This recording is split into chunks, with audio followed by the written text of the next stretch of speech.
Hey everyone, my name is Ben, and this is Void Bastards.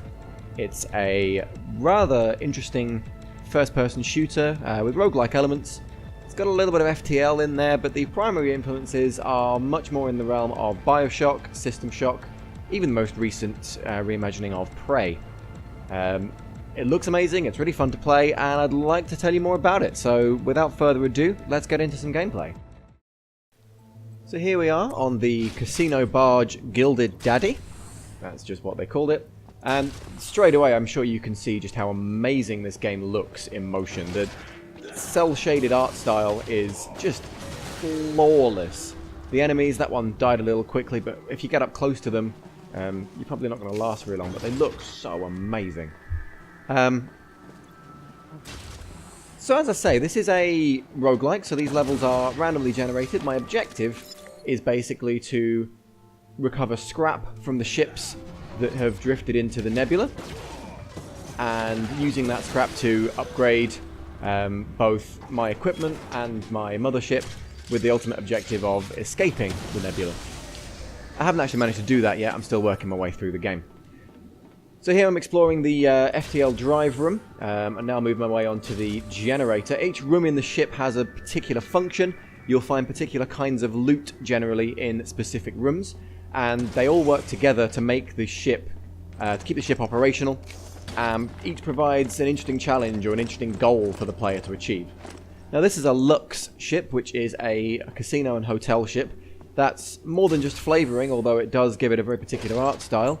But that also means that I'm likely to find a spinning wheel, a slot machine that I can use to potentially get hold of some decent loot, and I might find casino-themed loot. One of the items that you can use, for example, in your construction and crafting is a roulette wheel, so I may find one of those. Indeed, this is the spin room.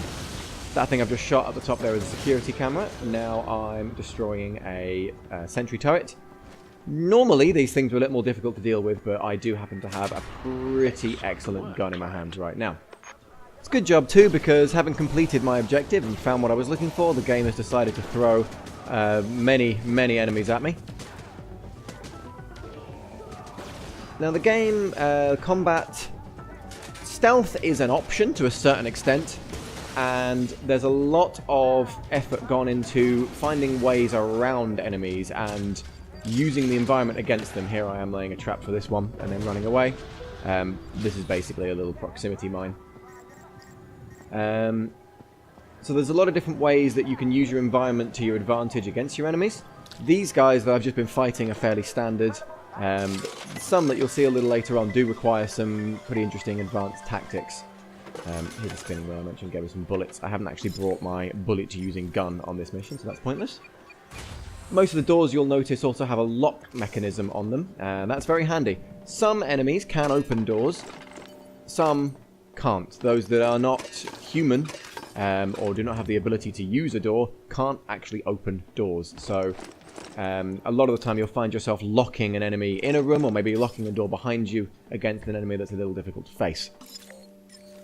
Checking the map here to figure out where else I can go. I have completed my main objective for this mission, so I could just head back to my ship and escape.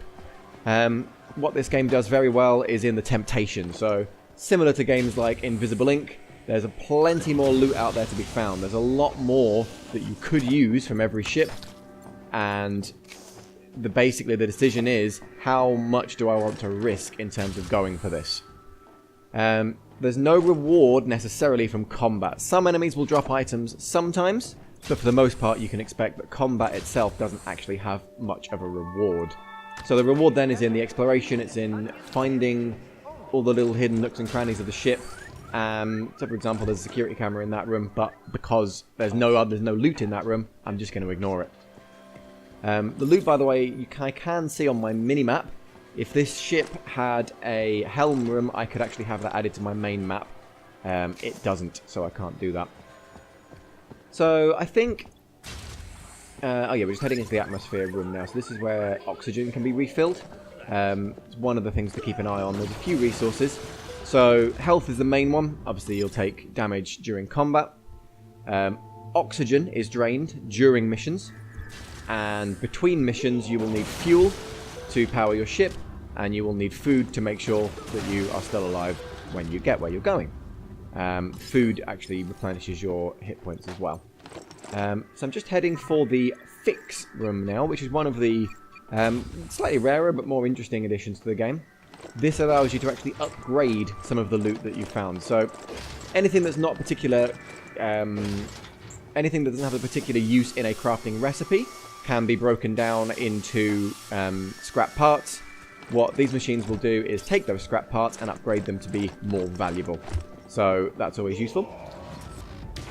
You may have noticed there as well that the sounds in this game are very tactile, very almost comic book in style. You'll see some more of that the next time we get onto a ship. This is my loot that I picked up. I actually got quite a lot from there. So you can see fuel and food, and then all of these items will be broken down into crafting materials, which can be used then to build other objects. This is the crafting menu, which I've got a decent way through. And the action item there, the transmitter, is my main objective. That's what I'm actually after building to get to the next chapter of the story. So the map works quite similarly to FTL in some respects. I can choose which node to go to. Most of them contain derelict ships that have got lost in the nebula. Some just contain resources. Some, for example, there's a mine directly to the link above me, so I definitely want to go there. And then there are wandering ships such as pirates, which can attack you, or there are space whales that will devour ships, other hazards along the way. So there's quite a lot to think about. I believe I'm going to enter into this ship. I'm just choosing my loadout. So looking at what I am being faced with here, I'm choosing appropriate weaponry to deal with those. Okay, here we go. This is the Krell service dock, named the Hellacious Saloon. Randomly generated names in games are amazing. So I'm just checking out the map here, trying to plan my route. I think I want to go for the cargo hold first, because I know this is going to be a tough one, and I'd like to get out of here as soon as possible. Tends to start off fairly calm, these levels, but they can quickly explode into absolute chaos. So I'm going to stop talking for a minute and let you watch the chaos unfold.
Okay, so quite a lot happened just there. You saw me use my poison dart, which I'm just using now to try and tag this enemy. Those are actually completely silent, so if you manage to hit an enemy, they may not actually notice they're being poisoned.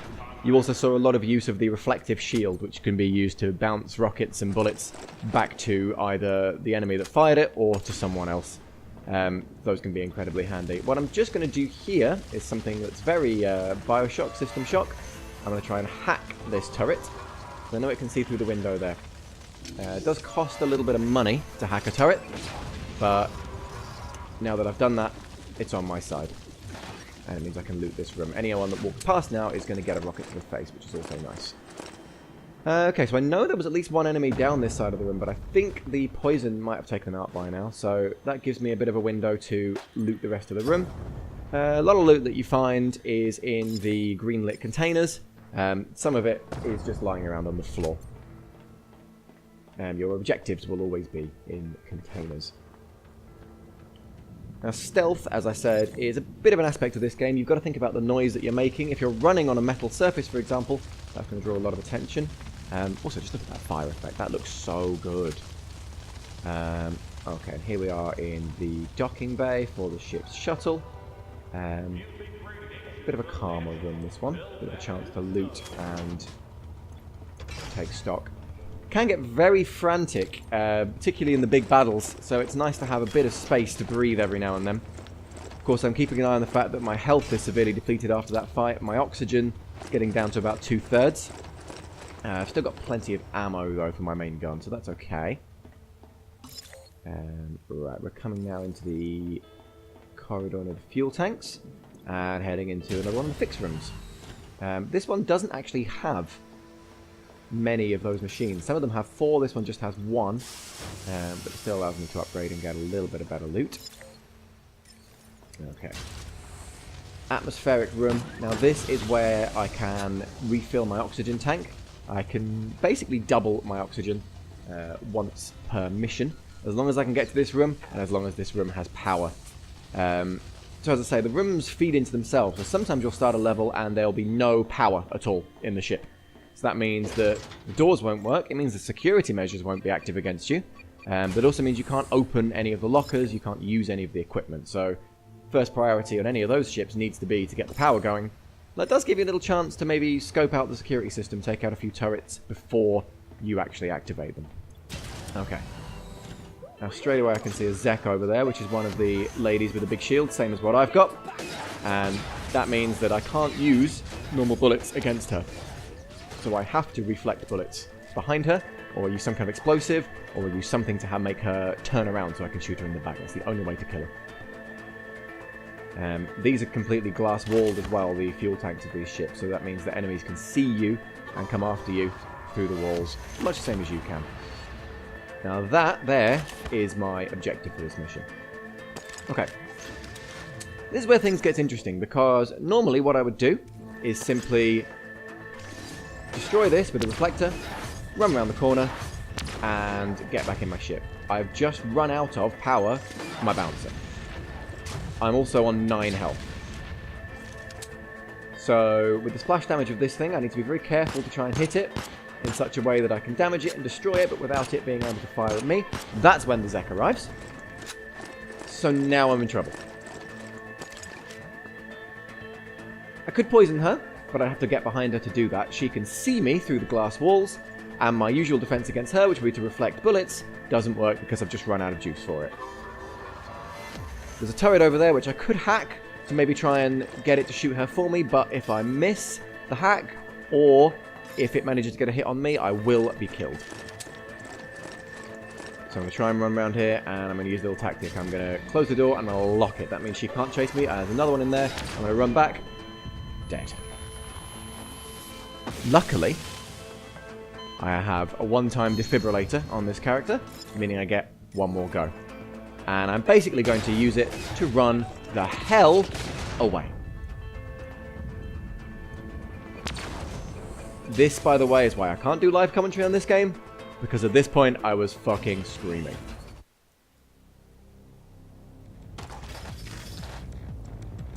So that's a little taste then of what Void Bastards is like. I don't really want to show you too much more because I don't want to start spoiling more than I need to. A lot of the fun of this game comes from the discovery of your equipment, of enemy types, ship types, environmental hazards, that sort of thing. So if this has interested you, please do give the game a go. It's available on Steam. I think it's on Xbox One as well. I'm playing the PC version, as you can see here. I'm going to leave you with just one more gameplay clip that I recorded. But if you did enjoy this video, I would love you to hit the thumbs up button. If you want to see more, you can subscribe. And I believe the trendy thing to do these days is to ask you to hit the bell icon on YouTube to make sure you're notified of any new uploads that go up. Thank you very much for watching. It's been a pleasure to chat to you today. And I'll see you next time.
soundly at night, only because we stand ready to do clamorous violence to those still awake.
Oxygen at 50%.